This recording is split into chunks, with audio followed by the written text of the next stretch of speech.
Hello family and hi beautiful souls, welcome back to our channel English with आगनाई, जहां बहाने नहीं चलते बस हौसलों की बात होती है। क्योंकि यहां सफलता की शुरुआत बहानों से नहीं, एक्शन से होती है। चलिए शुरू करते हैं आज का टॉपिक, एक्सक्यूजेस।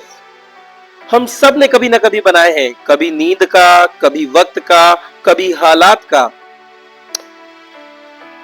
पर सच तो यह है कि बहाने हमारे सपनों के सबसे बड़े दुश्मन होते हैं। जब एक बच्चा गरीबी में पढ़ाई करता है तो वो बहाने नहीं बनाता। जब एक माँ 2 वक्त की रोटी जुटाने के बाद भी अपने बच्चों के लिए मुस्कुराती है तो बहाने नहीं बनाती। तो फिर हम क्यों बनाते हैं बहाने? कभी कहते हैं समय नहीं मिला, कभी माहौल ठीक नहीं था, कभी मैं कोशिश तो कर रहा हूं, पर अंदर से जानते हैं हमने पूरी कोशिश नहीं की। क्योंकि सच्चाई ये है, जहां चाह होती है वहां राह अपने आप बन जाती है, और जहां बहाना होता है वहां मेहनत दम तोड़ देती है। आज कोई आपको कहे मैं नहीं कर पाया क्योंकि, तो बस मुस्कुरा देना, क्योंकि बहाने सबसे अच्छे तभी लगते हैं जब उन्हें कोई और बना रहा होता है। Don't make excuses, become example. कितना अजीब बात है ना, जब हार जाते हैं तो बहाने मिल जाते हैं। वो वक्त सही नहीं था, मेरे पास साधन नहीं थे, किस्मत साथ नहीं थी। लेकिन यही बहाने अगर किसी और के मुंह से सुने तो हंसी आती है। क्यों? क्योंकि हम जानते हैं सच के आगे बहाने छोटे पड़ जाते हैं। जो बच्चे मोमबत्ती की रोशनी में पढ़कर यूपीएससी निकालते हैं वो बहाना नहीं बनाते।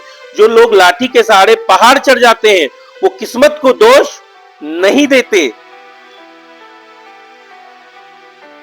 तो तुम क्या कर रहे हो? मोबाइल का बहाना, नेटवर्क का बहाना, एनवायरमेंट का बहाना। कभी सोचा है तुम्हारे बहाने तुम्हारे सपने का गला घोट रहे हैं?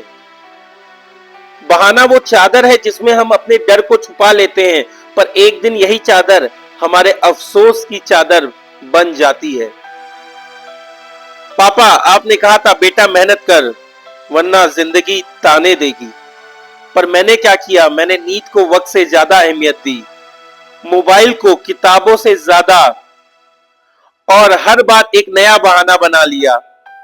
आज तबीयत ठीक नहीं है, कल से पक्का शुरू करूंगा। घर में बहुत टेंशन है पापा। पर सच्चाई तो ये थी कि मेरे अंदर आग नहीं थी, मेरे अंदर वो जिद नहीं थी जो आपने खेतों में पसीना बहाकर मुझे सिखाई थी। पापा, आप जब आपने बिना चप्पल के 6 किलोमीटर चलकर स्कूल किया था, आपने बहाना नहीं बनाया था। जब माँ ने कई बार पेट भर खाना नहीं खाया पर मुझसे कहा बेटा तू खा ले, तो वो बहाना नहीं था। तो फिर मैंने क्यों बनाए? क्यों क्यों? आज जब आप पूछते हो बेटा कुछ बना क्यों नहीं तू अब तक, तो मेरा गला भर जाता है, क्योंकि जवाब में बहाना नहीं होता, बस शर्म होती है। पर अब नहीं पापा, अब ये बहाने नहीं, ये आंसू बोलेंगे। अब ये आलस नहीं, ये पसीना बोलेगा। अब कल से पढ़ूंगा नहीं, अब आज से बदलूंगा। एक्सक्यूजेस सिर्फ उनके पास होते हैं जो हार मान लेते हैं, और सपने उनके पास होते हैं जो बहाना नहीं बनाते। तय करो, आज के बाद बहाना नहीं, बहादुरी दिखाओ। कोशिश करो, फिर से उठो, फिर से चलो, क्योंकि अगर बहाने बनाने से कुछ मिलता तो आज हर कोई कामयाब होता। बहाने आराम देते हैं पर सफलता नहीं। आ क्लासेस में हम भविष्य बनाते हैं, बहाने नहीं। अभी कॉल करें 9696579030। Thank you for watching, love you all.